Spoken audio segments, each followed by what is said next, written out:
தாமிரபரணி ஆறு கடலில் கறக்கும் முகத்துவார பகுதியான மாங்காட்டுல கிட்டத்தட்ட 7 கிலோமீட்டர் தூரத்திற்கு கடல் நீர் ஊருக்குள்ள புகுந்திருக்கிறதுனால அந்த சுற்றுவட்டார கிராம மக்கள் குடிநீருக்கு ரொம்பவே திண்டாடி வராங்க. அது குறித்த ஒரு தொகுப்பு. குடிநீர் தட்டுப்பாடு மாநிலத்தின் மூலை முடுக்கெல்லாம் எதிரொலிக்கிறது.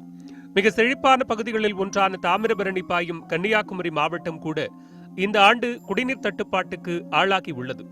இந்த நிலையில் தாமிரபரணி ஆற்று நீர் கடலில் கலக்கும் பகுதியான தேங்காய்பட்டினத்தில் கிட்டத்தட்ட 7 கிலோமீட்டர் தூரத்திற்கு கடல் நீர் உள்ளே புகுந்துள்ளது. ஏற்கனவே குடிநீர் இல்லாத நிலையில் உப்பு நீரும் உள்ளே புகுந்ததால் மக்கள் குடிநீருக்கு செய்வதறியாது தவித்து வருகின்றனர். தேங்காய்பட்டினத்தை ஒட்டியுள்ள கிராம பகுதிகள் இதனால் மோசமாக பாதிக்கப்பட்டுள்ளன. ஊராட்சியின் சார்பில் தண்ணீர் சுத்திகரிப்பு நிலையம் அமைக்கப்பட்டிருந்தாலும் அதுவும் உப்பு நீர் கலக்கும் பகுதியில்தான் அமைந்துள்ளது. எனவே அது இருந்தும் பயன்படுத்த இயலாத நிலையில் உள்ளது. இதனால் ஆயிரக்கணக்கான மக்கள் வேறு வழியின்றி உப்பு நீரையே தொடர்ந்து பயன்படுத்த வேண்டிய நிலைக்கு தள்ளப்பட்டுள்ளனர். கடல் நீர் நன்னீர் மட்டம் இங்கு குறைந்ததன் காரணமாக கடல் நீர் உள்புகுந்து குடிநீர் திட்டங்கள் உள்ள அனைத்து குடிநீர் சப்ளையும் உப்பு நீராகி போயிருக்கிறது.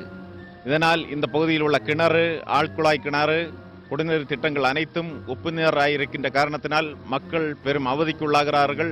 மக்களுக்கு சில கண்டறிய முடியாத நோய்கள் வருகிறது. ஒரு குடம் நல்ல குடிநீர் கிடைப்பதே சிரமம் என்ற சூழலில் உப்பு நீரையே குடித்து வருவதால் பல்வேறு உடல் உபாதைகளுக்கு ஆளாவதாகவும் இப்பகுதி மக்கள் குற்றம் சாட்டுகின்றனர். இந்த பிரச்சனையை எதிர்கொள்ள மாங்காடு பகுதியில் தடுப்பணை கட்ட வேண்டும் என்பது மக்களின் நீண்டகால கோரிக்கை.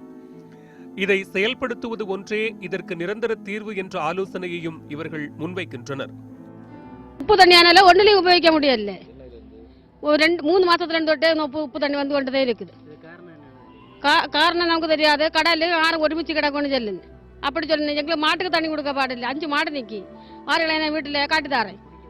குடிக்க தண்ணி 2 மணி தூரத்துல ஒரு இடமெல்லாம் கீத்து கொண்டு வரேன். கோடை வெப்பம் இப்போதே தொடங்கிவிட்ட நிலையில் அடுத்து வரப்போகும் மாதங்களில் நீர் பஞ்சம் உச்சத்தை எட்டக்கூடும்.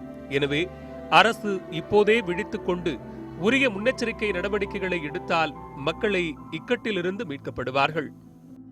இந்த மாவட்டத்தில் உள்ள மக்கள் உப்பு நீர் குடிக்கும் அவலத்தை போக்க இப்பகுதிகளில் தடுப்பணை கட்ட வேண்டும் என்பது நீண்டகால கோரிக்கை. கண்டுகொள்ளுமா தமிழக அரசு? கன்னியாகுமரி மாவட்டத்திலிருந்து சஜயகுமார், நியூஸ் 18 தமிழ்.